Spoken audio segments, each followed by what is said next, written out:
Hello everybody and welcome to this week newsreel. Bogdan here, your not so boring host for the next couple of minutes. I hope that you are all doing great, and guys, without asking you to hit those tiny buttons below this video, let's start with the quiz question for this week, which goes like this. To whom did the Philippines exported the most in 2021 in terms of value? And the options here are Japan, China, or the third option, the United States of America.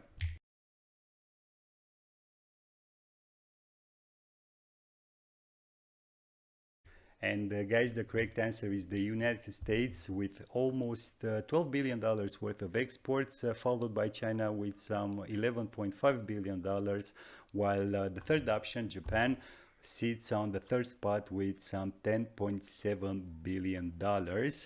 And now that you know to whom did the Philippines exported the most, let's see how the Freightos index behaved last week. And basically, guys, in the context of rising commodity prices, uncertainties coming from basically everywhere, or businesses hit by the falling demand, or I don't know, the inflationary pressures, well, it's no wonder that also the freights are adjusting themselves.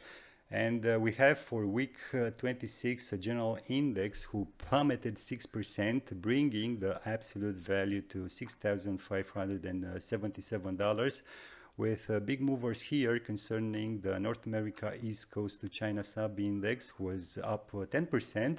And on the other side, we have a 15% drop on the China to North America West Coast sub-index, which in absolute terms translates to $7,568. The other Trans-Pacific head holds, so China to North America East Coast was also down, this one with only 13%, which in absolute terms translates to $10,072. For the crossways head holds, things are more contained, if you want, still wondering why this relative stability, when basically everything points to an imminent economic distress in the Eurozone from, I don't know, falling demand and huge stocks of finished products or raw materials to, I don't know, businesses and consumer confidence at all times low. And personally, I think that it's just a matter of time until things will turn for the worst, at least in the Eurozone, most probably as the summer season in the Northern Hemisphere will come to an end.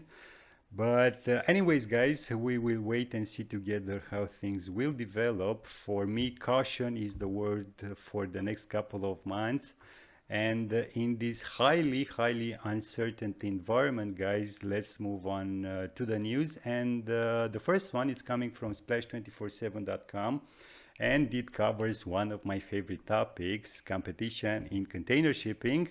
And don't worry, I won't cover the entire article, and I will limit myself just to the main highlights found by maritime economists at MDS Transmodal in collaboration with the Global Shippers Forum, both from United Kingdom, and basically it reiterates the fact that competition authorities from all over the world should relook at the level of concentration. And here I will quote James Hookman, which is the GSF's director, who says that, and I quote, current measures of market concentration are only seeing part of the picture. Not only are there consortia operations within the three main alliances, the number of separate consortia that exists consisting of lines from different alliances is also significant, end of quote. So basically, guys, from what I see here, from what I understand from this statement, is that the one-size-fits-all Herfindahl-Hirschman index should be brought to the 21st century, so to say, together with all the shipping industry, if you ask me, and should consider also other measures in order to accurately assess and determine the level of concentration. Anyways, I'm not going to debate further. You know that I'm heavily biased against much of the shipping industry, and my hope is that this momentum will not fade away once the freights will come close to those from the pre-pandemic levels. And moving to my second news, well, this it's coming from supplychaindive.com, and it covers DB Schenker's acquisition of USA Truck for $435 million, paying in cash for all outstanding shares at a price of $31.72 per share. The two parties expect that the acquisition, if approved, of course, and it will be approved, will close by the end of this year, at which point USA Truck would become a private company with the intent of creating a foothold for DB Schenker land transportation operations in the United States. It's really interesting to see how this will develop. For sure, DB Schenker, with its global footprint and the newly found wealth, has to expand and, I don't know, enter new operations and or territories. So this move seems a relatively safe bet.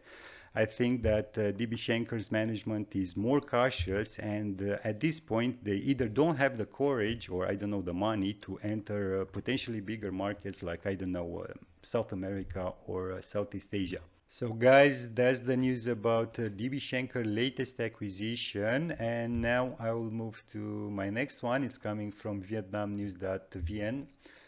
And basically it covers the beautiful story between Vietnam and Australia as both countries continue to develop their trade partnership, and according to this advertorial rather than news, a brighter future awaits the import-export community of both countries.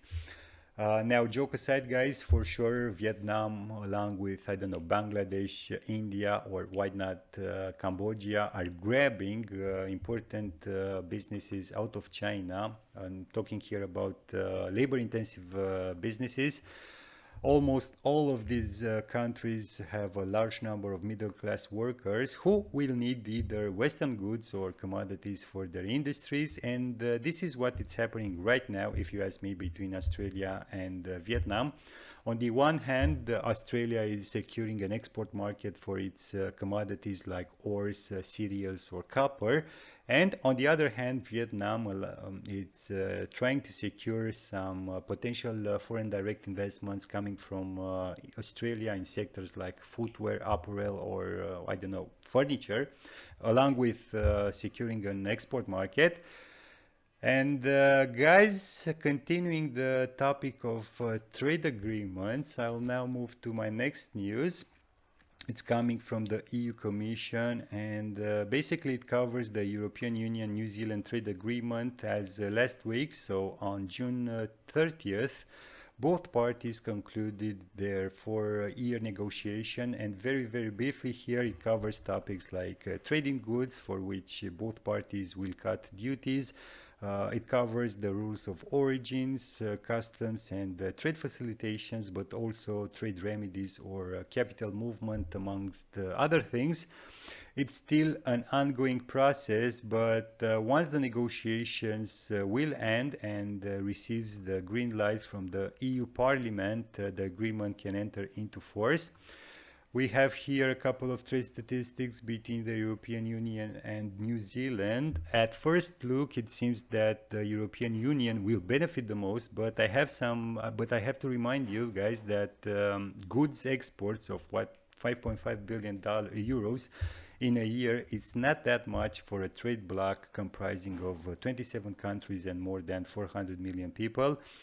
New Zealand's trade relations are more regional in scale and scope, and I was really curious and intrigued to see who are the main EU exporters towards New Zealand. And basically I've plotted a chart, and as you can see, Germany, Italy, the Netherlands, France, and Belgium are the main exporters towards the New Zealand in 2021, with some 70% cumulative share, which is high.